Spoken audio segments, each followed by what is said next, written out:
Selamat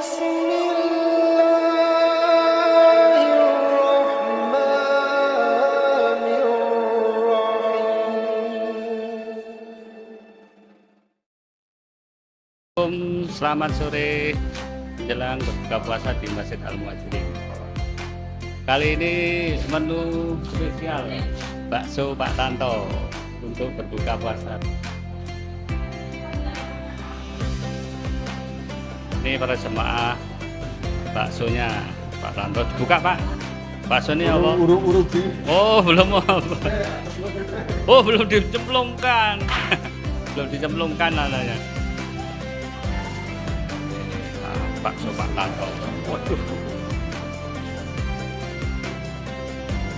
Karena lezat. Semangat untuk berbuka di Masjid Al-Muhajirin.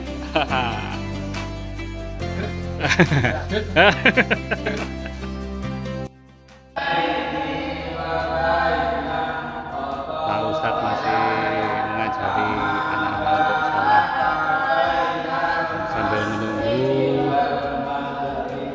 berbuka puasa pada sore hari ini. Semoga bermanfaat dunia akhirat.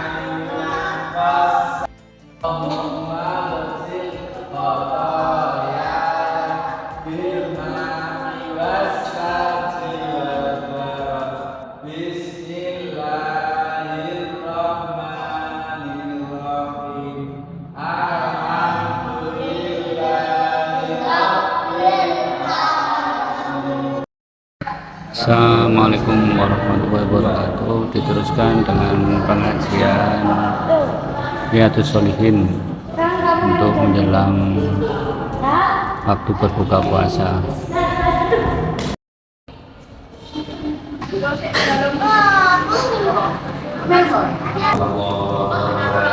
Waalaikumsalam warahmatullahi wabarakatuh.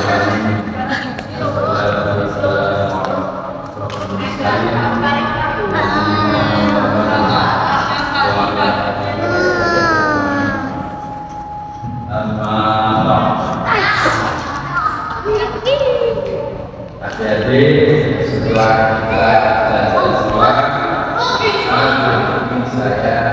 menyampaikan lanjutan kemarin kita sudah membicarakan tentang puasa,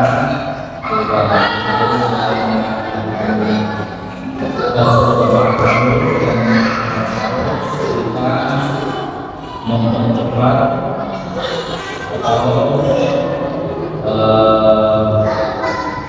sesudah berbuka puasa ini kita akan membahas tentang perintah bagi orang berpuasa untuk menjaga Islam dan seluruh bagian tubuh dari segala pelanggaran caci maki dan lainnya. Bagaimana disebutkan an Abi Hurairah radhiyallahu anhu qala Rasulullah sallallahu alaihi wasallam idza sama baju berangkat yasqal fa'in sabahu ahad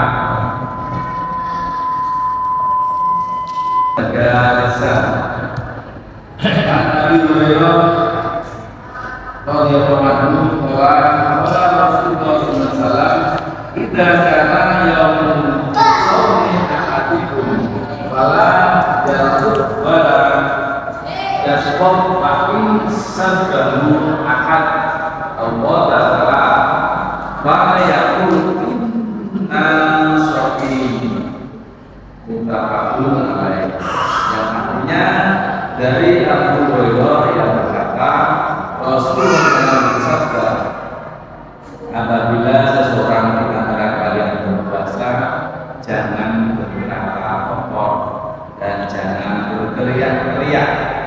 Apabila seseorang mencelana atau mengajak berkelahi, maka katakan sungguh aku sedang berpuasa.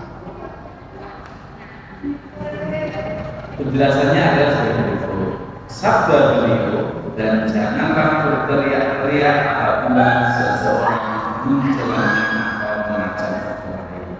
Maka katakanlah, sungguh aku sedang berpuasa. Riwayat Ibnu Huzaimah menunjukkan, apabila seseorang mencacimu, katakanlah, sungguh aku sedang berpuasa. Dan jika kau sedang berdiri, maka duduklah. Al-Qawlnya yang dikatakan, jika hal tersebut terjadi pada bulan Ramadan, katakan dengan lisan. Dan jika berada di luar bulan Ramadan, katakanlah dalam hati. Intinya kita marah, tidak usah saling mencaci ataupun berkelahi, karena itu sudah melanggar dan sudah menyalahi hukum. Sedangkan dari Abu Hurairah yang berkata, Nabi Sallallahu Alaihi Wasallam bersabda, siapa tidak meninggalkan perkataan dusta dan mengamalkan kata-kata dusta, maka Allah tidak mengamalkan.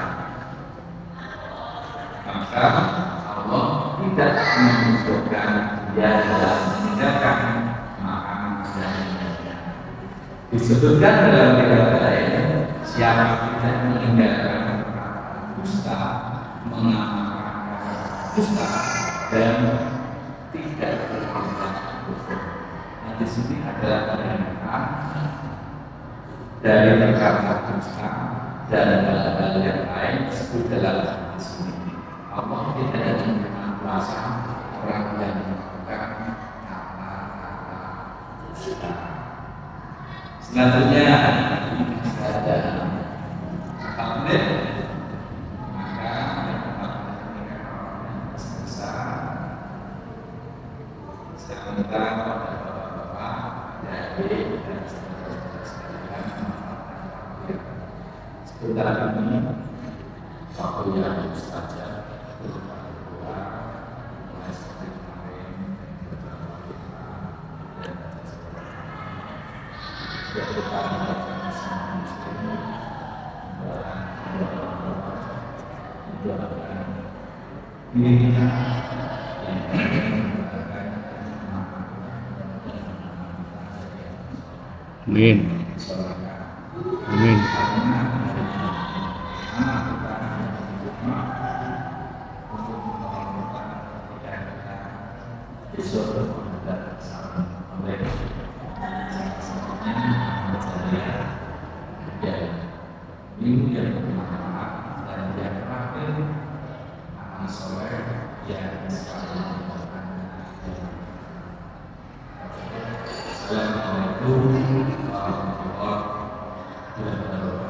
Waalaikumsalam.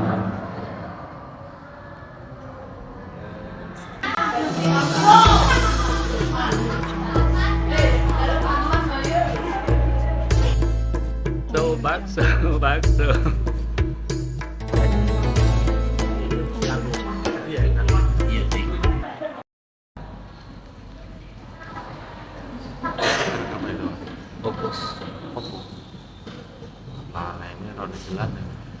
Assalamualaikum warahmatullahi wabarakatuh.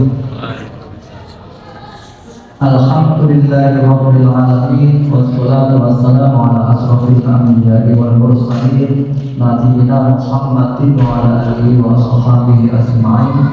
Asyhadu an la ilaha illallah wa asyhadu anna Muhammadan abduhu wa rasuluh. Amma ba'd. Bapak Ibu jamaah salat Isya dan nanti akan dilanjutkan dengan salat yang lain yang Ramadan, salat tarawih dan kami hormati. Pertama-tama mari senantiasa kita panjatkan puji syukur kepada Allah Subhanahu wa taala yang telah melimpahkan nikmat karunia kepada kita semua sehingga pada hari ini kita masih diperkenankan untuk bisa melaksanakan perintah Jumatnya. Di antaranya adalah mengerjakan sholat fardu, sholat isya, terlebih kita laksanakan dengan berjamaah. dan juga nikmat-nikmat yang banyak sekali yang telah kita terima. Nikmat itu senantiasa kita syukuri. Dengan kita syukur pada nikmat Allah, Allah akan menambah nikmat-nikmat yang lainnya yang belum kita dapatkan. Salawat maupun salam senantiasa tercurah, semoga senantiasa tercurah pada Nabi Muhammad SAW, kepada keluarga beliau, sahabat maupun pengikut beliau. Insyaallah kita semua merupakan umat pengikut beliau yang senantiasa melaksanakan sunnah-sunnahnya dan juga senantiasa menantikan syafaatnya besok di hari akhir. Bapak Ibu yang hormati, alhamdulillah kita sudah memasuki bulan Ramadan yang ke-berapa yang berbeda-beda ini. Ada yang kelima,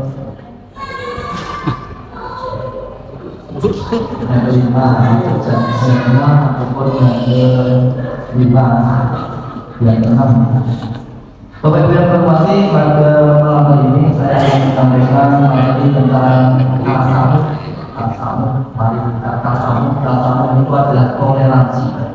Ketika kita memasuki Ramadan, itu pun kita perlu adanya tasawuf, karena ada yang menggunakan metode yang berbeda ketika memasuki bulan Ramadan, baik tahun maupun tahun sebelumnya dan tahun yang akan datang. Ada metode hisab dan metode rumus. Dengan dua metode itu ternyata ada juga waktu yang berbeda dalam menentukan, yang pasti semuanya menganggap ataupun meyakini itu satu Ramadan walaupun mengawalinya berbeda-beda. Untuk itu kita perlu tasawuf, toleransi, baik kepada yang sudah melaksanakan ataupun mungkin waktunya berbeda dengan yang belum melaksanakan. Kemudian toleransi tasawuf yang lainnya juga banyak, tidak hanya ketika mengawali bulan Ramadan, kemudian nanti mengawali bulan Syawal dan lain sebagainya. Kaitannya dengan qiyamul Ramadan juga ada perbedaan pendapat. Kaitannya dengan pelaksanaan jumlah rakaatnya. Saya akan membacakan dua hadis riwayat Aisyah dan yang satunya juga Aisyah, sama-sama Aisyah ya.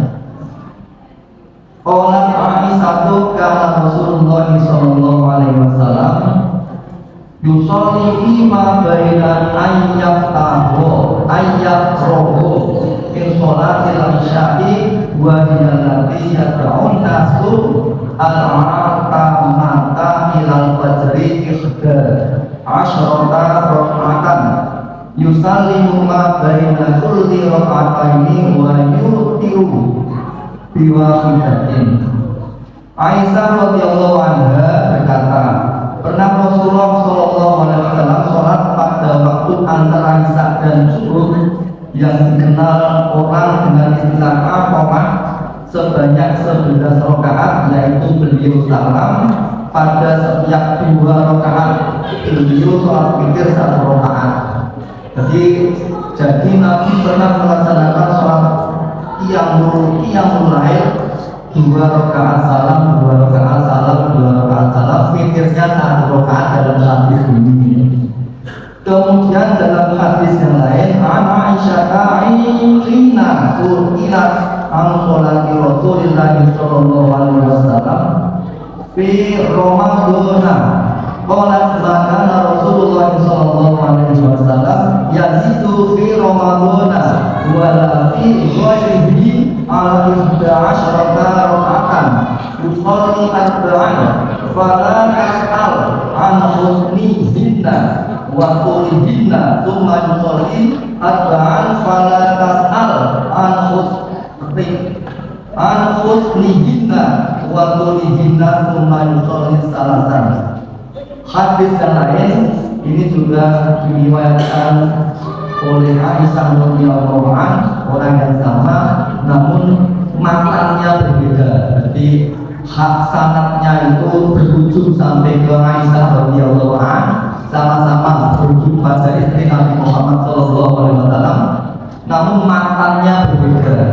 Hadis yang pertama tadi rawahul Muslim, hadis yang kedua ini rawahul Al-Bukhari dan Al-Muslim, atau kedua. Bukhari Muslim ya. Diriwayatkan dari Aisyah ketika ia ditanya mengenai sholat Rasulullah SAW di bulan Ramadan, Aisyah menjawab, Nabi SAW tidak pernah melakukan sholat sunat di bulan Ramadan dan bulan lainnya lebih dari 11 rakaat. Beliau sholat 4 rakaat dan jangan bertanya bagaimana bagus dan tidaknya. Kemudian beliau sholat lagi 4 rakaat dan jangan bertanya bagaimana indah dan panjangnya. Kemudian beliau sholat 3 rakaat. Hadis yang kedua sama-sama diriwayatkan oleh Aisyah, Nabi sholat yang mulainya di bulan Ramadan maupun di luar bulan Ramadan 4 rakaat salam, 4 rakaat salam, witirnya 3 rakaat. Hadis riwayat Bukhari maupun Muslim. Mohon ini toleransinya atau tasamuhnya, kalau di sini mungkin dua juga ada dalilnya. Kemudian seandainya 4 juga ada dalilnya seperti yang saya sampaikan tadi.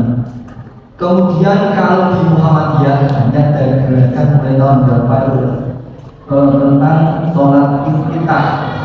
Sholat iftitah itu sholat sebelum Nabi itu melaksanakan sholat yang mulai. Dari Aisyah radhiyallahu anha, ia berkata adalah Rasulullah SAW apabila akan melaksanakan sholat lain, beliau memulai atau membukanya sholat dengan 2 rakaat yang ringan-ringan. Hadis riwayat Muslim dalam bab Asma fi sholatil lail wa qiyami. Kemudian dari sanad yang berbeda, kalau tadi sanadnya berujung pada Aisyah radhiyallahu anha, ada sanad lain riwayat Muslim juga, masih riwayat Muslim, sanadnya Abu Hurairah. Dari Abu Hurairah dari Nabi SAW, beliau bersabda, apabila salah seorang dari kamu akan melakukan sholat lain, hendaklah memulai sholatnya dengan 2 rakaat yang ringan-ringan. Ini kalau di Muhammadiyah kemudian dikenal dengan sholat iftitah. Dalam HPT halaman 344 sampai 359, sholat iftitah 2 rakaat dilakukan sebelum melaksanakan qiyam lain atau qiyam Ramadan. Caranya yaitu sholat iftitah 2 rakaat. Pada rakaat pertama ini tidak ada surat yang dibaca, hanya Fatihah saja, tapi ada bacaan subhanallahil malakuti wal jabarut wal kibriyati wal azamah. Kemudian Fatihah, rukuk, dan rakaat kedua cukup dengan Al-Fatihah saja. Ini yang dipraktikkan di Muhammadiyah. Kalau yang lainnya mungkin belum melaksanakan, mohon toleransi dan tasamuhnya. Demikian untuk kultum pada kesempatan malam ini, mengajak kepada kita semua untuk senantiasa tasamuh kepada saudara kita Muslim. Kemudian juga ketika dengan saudara non Muslim itu tasamuhnya dalam hal jangan sampai dalam hal ibadah dan akidah, karena kita tidak boleh tasamuh dengan saudara non Muslim dalam hal ibadah dan akidah. Dalam hal amalan masih diperbolehkan. Assalamualaikum warahmatullahi wabarakatuh. Waalaikumsalam warahmatullahi wabarakatuh. Kita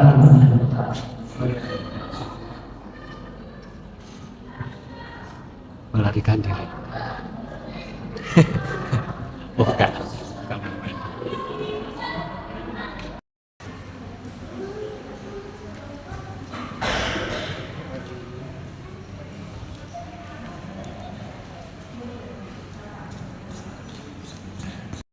Tetap semangat Pak Sugiono. Tetap semangat. Di Ramadan hari ke-6.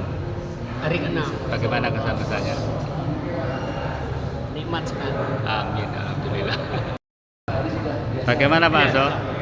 Masih kuat? Tetap semangat. Oke, jamaah Masjid Al Muhajirin. Tambah imannya, tambah ilmunya. Amin, amin, amin. Panjang sehat. banyak rezeki. Amin. Nah, itu bisa. Ya.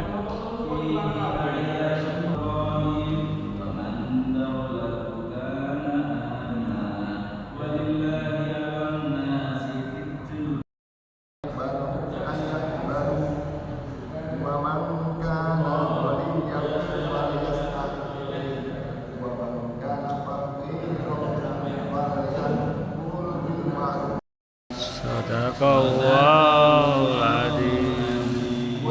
الله ربي والإسلام ديني ومحمدا رسول الله.